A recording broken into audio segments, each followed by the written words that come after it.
Hi, welcome to Bedtime Terror. My name's Bobby, and this is the show where I normally watch a movie before bed and let you know how I think I'm going to sleep, but I wanted to try something different. Today, I'm going to share with you guys some of my horror movie hot takes and unpopular opinions. Hopefully, you guys won't question my taste level too much after some of these opinions. And still want to tune into my reviews. So for now, let's get into it.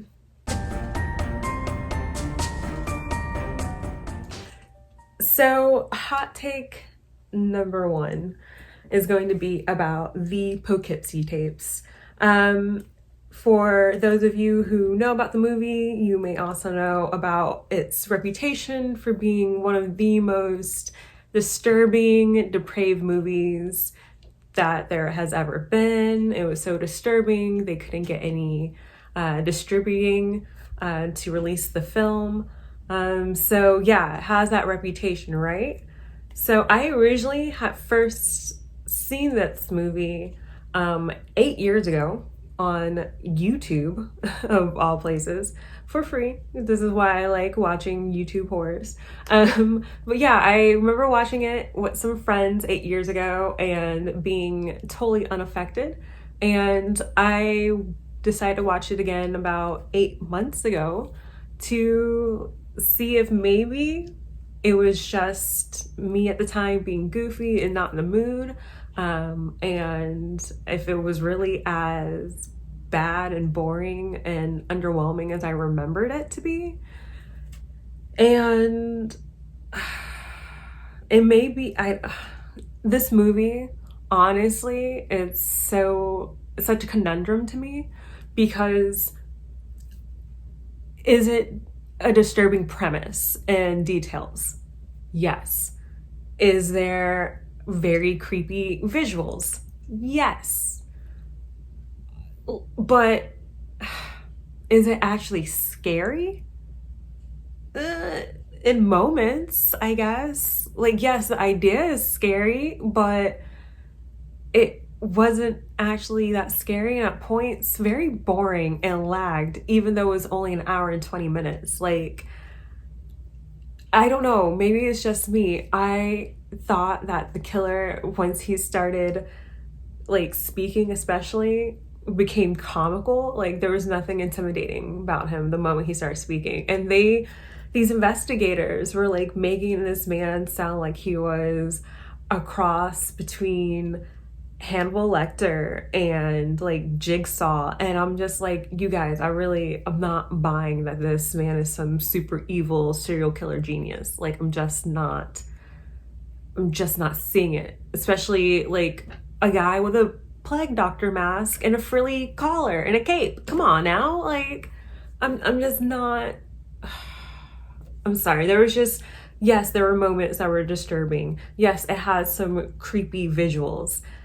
Yes, it is scary at times, but it's so far and few between that it just does not live up to the hype at all. And I'm sorry, you guys, I may be one of the rare few people, and I'm not trying to make it sound like I'm such a, like, a badass for not being scared by this movie. You guys have seen some of my previous reviews and have seen like what I do enjoy and some of the things that have actually scared me.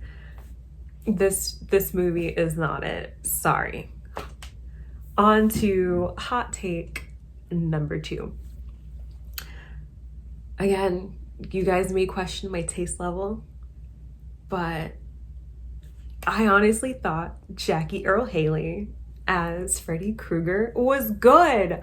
I liked his rendition of the character. It was no longer witty, punny Freddy that the character had become to be over time with Robert Englund, which isn't necessarily a bad thing, but it just, Freddy in the first movie is just very different compared to all the other sequels.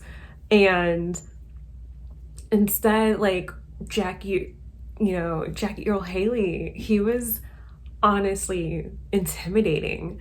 I like that he was a child predator instead of like a killer. For some reason, like I preferred that detail about the character as Wes Craven had originally intended in comparison. I liked his face better because he looked like a legit burn victim. The man's ears were gone. Come on now. Like, he looked legitimately good. I thought it was a really good portrayal, a new take on Freddy Krueger. Was the movie actually good? No, but Jackie Earle Haley was good in it. And I don't know, I'll be a rare person and say I think that movie did deserve a sequel. They should have continued that franchise, at least one, because if Rob Zombie's Halloween got a sequel, then this new Nightmare on Elm Street should have gotten a sequel too. You know, like if Rob Zombie cleared the bar, then they could definitely done the same for a Nightmare on Elm Street reboot. And lastly, hot take number 3. I hated Us. I'm sorry.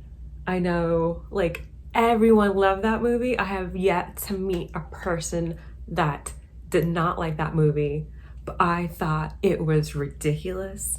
It was convoluted. It was riddled with plot holes, and it was pretentious, the cover for the fact that it was riddled with plot holes. Like, I wanted to like this movie so much that I paid to see it twice in movie theaters to make sure, like, oh, maybe it was just me and my mood that day. No, it got worse. Like, I disliked it even more the second time I watched it. I wanted to like this movie so much. I loved Jordan Peele and Key and Peele, obviously, and I loved Get Out. Get Out was one of my favorite horror movies. Not the favorite, but one on the list. And so maybe it's because I had high expectations for Us, since I liked Get Out so much.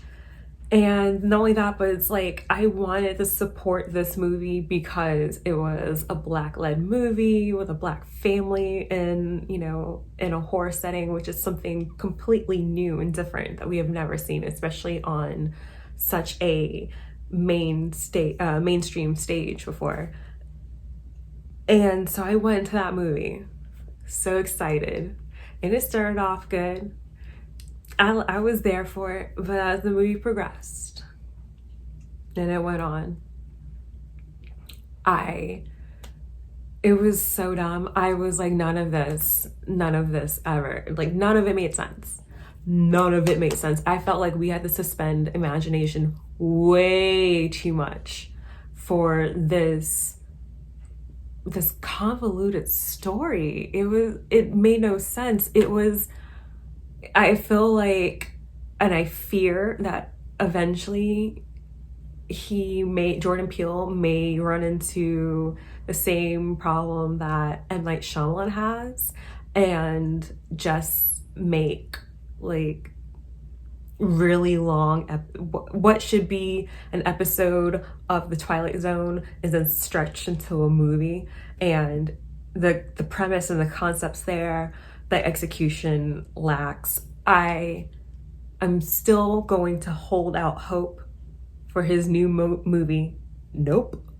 But if that is a bust in my eyes too, man, I hate to say it, but I feel like Jordan Peele could be on M. Night Shyamalan status pretty soon. We'll see. We gave M. Night plenty of opportunities. We still are, for some reason. And he continues to disappoint us. So clearly none of us learned our lessons. So maybe Jordan Peele will be fine. Anyways, those were my horror hot takes. Sorry if I ticked any of you guys off, or if you think like my taste level is just absurd and appalling now. I apologize. Sorry, not sorry.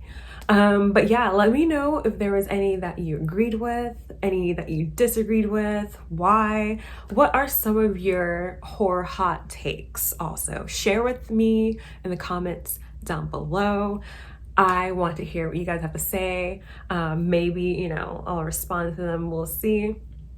Also, please don't forget to like, comment, subscribe, share it with your friends. I do appreciate it. And let me know if you like this idea of a show, because if so, I got a few more unpopular opinions about some really favorite, you know, all-time horror movie favorites. So let me know. I'd love to share them with you guys. And until then, sleep well.